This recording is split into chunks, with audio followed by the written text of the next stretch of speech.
Sur une planète lointaine appelée Kython, une femme accouche tandis que son mari, Jean, porte le bébé.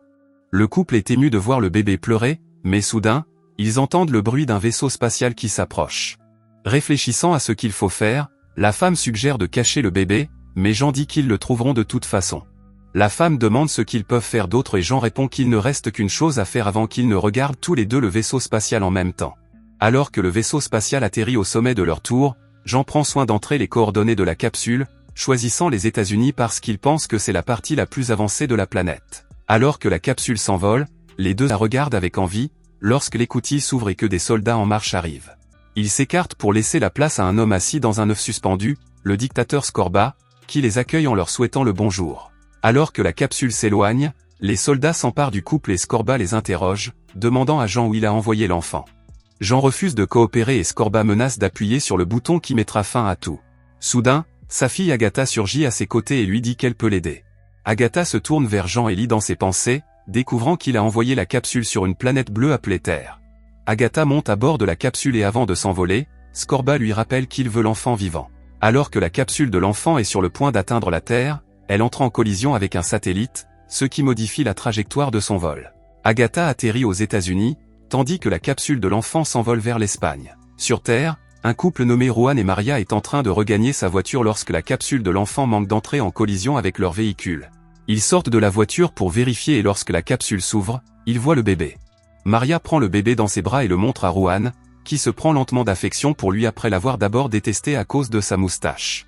Mais dès que le bébé saisit l'index de Juan, il le plie en arrière, ce qui fait hurler Juan. Il le ramène à la maison et Juan lui coupe la moustache, mais celle-ci repousse aussitôt. Il l'appelle affectueusement Juanito et l'élève comme un fils. Lorsque Juanito grandit, il découvre qu'il a une super force, une super vision et une super vitesse, qu'il utilise parfois. Un jour, Juanito participe à un match de football où il joue le rôle de gardien de but. Comme il ne sait pas à qui donner le coup de pied et qu'il sent la pression, il décide d'utiliser sa super vitesse pour tirer lui-même au but. Aucun de ses coéquipiers n'est content de lui. Plus tard, son père Juan le réprimande pour avoir utilisé ses pouvoirs en public. Le jour de son anniversaire, Juanito attend ses amis à l'extérieur, mais aucun n'arrive. 20 ans plus tard, Juanito est devenu un adulte et s'appelle Juan. Juan est actuellement endormi sur son canapé et se réveille lorsque le téléphone sonne. Il répond et parle à son ami et patron, Jem, qui pense qu'il est encore en retard. Juan ment, mais Jem lui dit qu'il vient de vérifier sa maison et que Juan n'y était pas. Cette fois, l'excuse de Juan est qu'il était dans la salle de bain, ce qui pousse Jem à lui ordonner de venir immédiatement à son bureau. Juan s'habille rapidement et arrive avant Jem. Lorsque Jem le rejoint, Juan fait semblant de travailler depuis un moment. Juan remarque le parfum que Jem porte et lui demande quand il a commencé à l'utiliser. Jem lui répond que c'est justement pour cela qu'il veut parler à Juan, avouant à son ami que la fille qu'il a engagée commence aujourd'hui. Juan fronce les sourcils et lui dit qu'il ne peut pas traiter son lieu de travail comme une agence matrimoniale, mais Jem lui répond que c'est la même chose. Ayant assez des exigences de son ami, Juan s'éloigne pour dire à Jem qu'il va prendre son petit déjeuner. Alors que Juan tente de récupérer une barre chocolatée coincée dans le distributeur, il remarque une présence extérieure et utilise sa surveillance. Juan voit la nouvelle fille et réalise qu'il s'agit de Luisa, une amie de l'université. Il la fait entrer et elle pense qu'il est le réceptionniste. Au bout d'un moment, il célèbre la fête de bienvenue de Luisa uniquement avec Juan, Jem et deux autres gardiens qui ont dépassé leur temps d'accueil. Luisa trouve la fête gênante et s'excuse pour aller aux toilettes. Finalement, Luisa quitte la fête au moment où Juan va chercher de la glace pour eux. Plus tard, Juan se précipite à la gare et arrive sur le quai, mais Luisa n'est pas là. Soudain, il l'entend appeler de l'autre côté. Il l'invitait à dîner, mais elle refuse parce que le train arrive. Une fois à bord, Luisa est choquée lorsqu'elle se retourne et voit Juan derrière elle qui lui demande si elle aime les olives. Ils se rendent tous deux dans une pizzeria et parlent du passé. Mais leur conversation est gâchée par l'entrée d'un groupe d'adolescents turbulents. Luisa leur crie soudain de se taire, avant de se lever et de frapper l'un d'entre eux sur les fesses avec son sac. Le garçon se tourne vers Juan, lui demandant s'il va se défendre, mais Juan est ferme et tente de calmer la situation. Le garçon menace de se servir de son doigt pour mettre Juan à terre, ce que Juan dit être impossible jusqu'à ce que cela se produise. Il s'avère que l'un des garçons s'est agenouillé derrière les jambes de Juan, lui faisant perdre l'équilibre. Juan est assis au poste de police et se souvient de ce que son père lui a dit le jour de son anniversaire. Il est ramené à la réalité lorsqu'il entend l'annonce du dernier train, mais un instant plus tard, le train passe à toute vitesse devant eux, car les freins ne fonctionnent pas. Juan aperçoit une affiche sur laquelle on peut lire « C'est l'heure, passez votre chemin » et en déduit qu'il doit utiliser ses pouvoirs. Il se précipite à la gare suivante et tente d'arrêter le train, mais n'y parvient pas. Il retourne en courant à la station suivante, où Rohan utilise la lance à incendie pour arrêter le train en même temps que ses pouvoirs. Il réussit à s'en sortir avant de quitter la gare, en essayant de se cacher. Pendant ce temps, aux États-Unis, Agatha, la fille de Scorba, est devenue une figure établie de l'industrie en tant que fondatrice de She Technologies. Elle est en train de présenter la dernière invention de son entreprise dans le domaine du nettoyage, le Shitobo. Sa présentation est interrompue lorsqu'un de ses hommes l'informe qu'il l'a trouvé. Agatha quitte la scène et vérifie qu'ils ont bien trouvé le fils de Jean. Le lendemain, la nouvelle d'un homme qui a arrêté le train se répand rapidement et tout le monde au bureau regarde les bulletins d'information. Luisa trouve qu'un héros espagnol est ridicule et pense qu'il s'agit d'un coup de publicité, tandis que Rohan essaie de défendre le héros. L'attention se porte à nouveau sur la télévision, car la nouvelle de la visite d'Agatha dans leur pays devient un sujet brûlant. Agatha dit à l'homme qui a arrêté le train qu'il aimerait le rencontrer, car il pense qu'ils peuvent faire de grandes choses ensemble. Pendant ce temps, au siège de She Technologies à Barcelone, Agatha contacte Scorba et lui dit qu'il tente de rentrer chez lui car il a trouvé le fils de Jean. Scorba continue de critiquer sa fille, avant de l'avertir que si elle ne l'a pas à son arrivée, il rasera la terre avec elle. Rohan est dans le bus, en retard pour le dîner avec Luisa, et l'informe qu'il n'est plus qu'à quelques minutes. Soudain, il entend une sonnerie que lui seul peut entendre, Agatha communique avec lui, mais Rohan pense qu'il s'agit simplement de la radio. Elle doit lui dire deux choses, la première est que Rohan ne doit pas lui parler car elle ne peut pas l'entendre, et la seconde est que Rohan doit la voir et qu'elle lui expliquera tout. Rohan descend du bus et se rend directement au bureau d'Agatha, où elle est assise et l'attend. Il la reconnaît comme la dame de l'aspirateur, tandis que Agatha essaie de le flatter. Elle ne cesse de répéter qu'ils sont pareils, qu'ils viennent de la même planète, mais Rohan refuse de le croire. Peu après, Rohan décide de partir, mais pas avant que Agatha ne lise dans ses pensées et ne voit Luisa qui l'attend. Agatha tente d'utiliser la force en retenant l'un de ses hommes, mais Rohan le bête facilement. Il tente d'utiliser d'autres hommes pour le capturer, mais une fois de plus, Rohan parvient à s'échapper et décide d'exploiter sa faiblesse en disant à ses hommes qu'il veut l'ADN de Luisa. Au bureau, Jem laisse un mot sur la table de Luisa, juste au moment où l'aspirateur She commence à travailler sur la marque de lèvres laissée sur la tasse de Luisa. Le bruit qu'il fait attire l'attention de Jem qui s'approche et voit l'analyse des données envoyées par l'aspirateur.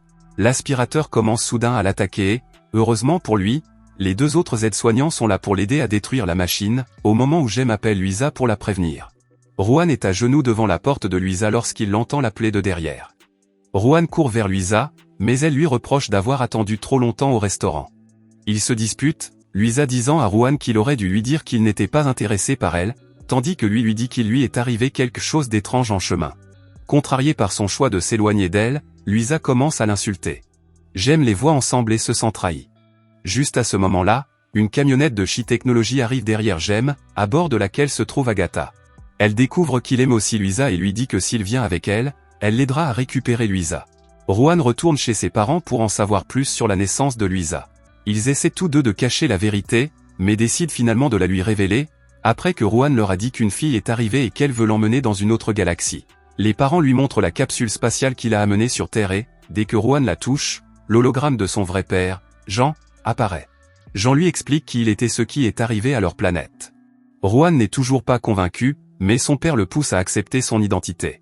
Pendant ce temps, sa mère fouille dans la capsule et trouve un morceau de tissu sur lequel est imprimé un S. Peu après, Rohan porte déjà la combinaison que sa mère a fabriquée à partir du tissu et, lorsque leur conversation porte sur sa capacité à voler, il décide de la tester en demandant à Rohan de s'entraîner au sommet d'un immeuble. Rohan fait plusieurs gestes avant que ses parents ne le convainquent de sauter, mais il tombe au sol. Bouleversé par les résultats, Rohan s'éloigne avant de tomber sur un couple d'enfants. Les enfants se moquent de lui et lorsque Rohan commence à l'éviter, les enfants s'enfuient, effrayés. Il fait cela plusieurs fois, atterrissant à différents endroits, jusqu'à ce qu'il arrive enfin à la maison. Quelque temps plus tard, Luisa frappe à leur porte. Lorsque Rohan la voit, elle l'embrasse immédiatement. Elle lui dit qu'elle sait déjà tout et ils se rendent dans sa chambre pour en parler. Luisa essaie de dire du bien d'Agatha, mais Rohan pense qu'il y a des choses plus importantes à discuter, comme ce qui s'est passé la nuit dernière. Agatha n'en sait rien et s'arrange pour que Jem prenne la place de la fausse Luisa.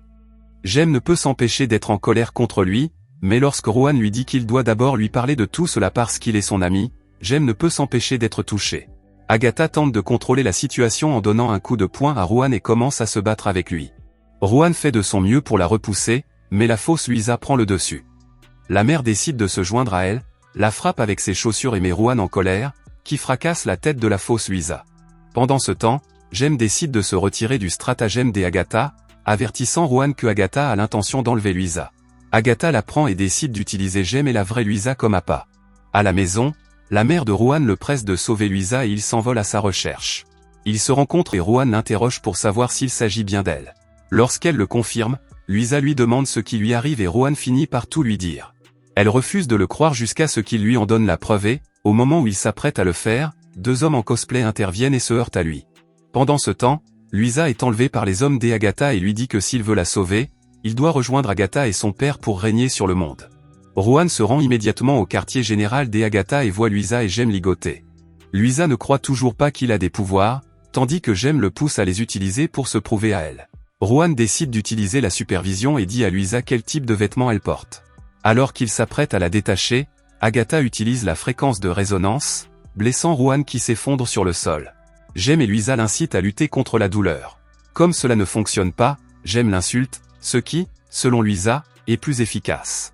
Il commence à l'insulter lorsque Scorba atterrit enfin sur Terre. Il rencontre d'abord Agatha, qui a une attitude dédaigneuse à son égard et dit qu'il est excité de voir le fils de Jean. Agatha conduit le père et ses hommes jusqu'à l'endroit où se trouve Rohan. Luisa et Jem continuent d'insulter Rohan, jusqu'à ce qu'ils réussissent à faire un trou dans le mur pour leur permettre de s'échapper. De son côté, Scorba ne cesse de comparer Agatha à ses proches et de dire qu'il se comporte mal par rapport à eux. Bientôt, Agatha découvre que Rohan et les deux autres ont réussi à s'échapper, ce qui lui vaut une pluie d'insultes de la part de son père. Lorsque Scorba lui demande où est son courage, elle répond en lui coupant l'oxygène. Elle devient alors le chef de ses troupes et prend sa place. Pendant ce temps, Rohan ramène Luisa et Jem chez eux, où Rohan décide de ne plus être un super-héros et brûle son costume. Plus tard, le vaisseau spatial de Scorba apparaît, d'où Agatha descend. Rohan s'approche d'elle et lui dit qu'il n'a pas l'intention de revenir avec elle, mais Agatha dit qu'il va plutôt raser la planète, en commençant par cette ville, et il appuie enfin sur le bouton. L'œuf se transforme immédiatement en robot géant et un combat s'engage. Le père de Rohan intervient et est aspiré par la machine d'Agatha. Pendant ce temps, les trois enfants d'avant regardent de loin Rohan se faire battre par Agatha. Il est projeté et atterrit au milieu d'un jeu, où il s'accroche au filet. À la ferme, Agatha se lance à la poursuite de sa mère et Rohan remonte le temps. Il fait tomber le filet sur sa mère par erreur et Agatha l'attrape à son tour. Rohan est projeté au sol et se fait piétiner à plusieurs reprises par le robot d'Agatha. Alors qu'elle est sur le point d'achever Rohan avec son disque rasoir, Jem sort pour la distraire. Il est lui aussi aspiré, alors que Agatha est sur le point d'abattre Rohan, Luisa s'approche de ce dernier et commence à l'insulter. Jem et ses parents commencent également à le faire, ce qui fait reprendre conscience à Rohan. Avant que Agatha ne puisse aspirer Luisa, Rohan arrache le bras de son robot. Il commence à frapper le robot tandis que Luisa dit à Rohan de faire ce que les garçons lui ont fait lors de leur premier rendez-vous. Luisa gare le véhicule près de la piscine et, au moment où Agatha s'approche, Rohan utilise son souffle glacé et la pousse vers la piscine. Jem et les autres se baignent sous le regard de Rohan. Rohan et Luisa sont de nouveau réunis et lorsque sa mère lui demande ce qu'il compte faire pour sa planète d'origine, Rohan lui répond qu'il a déjà un plan. Le navire de Scorba retourne à Kython avec Agatha en route, mais à la place de Rohan se trouve l'un des garçons costumés qui se sont disputés avec lui. Dans la scène suivante, Luisa éteint l'alarme alors que Rohan se lève. Il enfile son costume et survole la ville, tandis que la radio diffuse en arrière-plan les sentiments mitigés des citoyens à l'égard de ce héros. Mais Rohan est heureux, assis au sommet d'une statue. Merci d'avoir regardé. Si vous avez aimé la vidéo et que vous souhaitez aider la chaîne à grandir, laissez un like, un commentaire et abonnez-vous.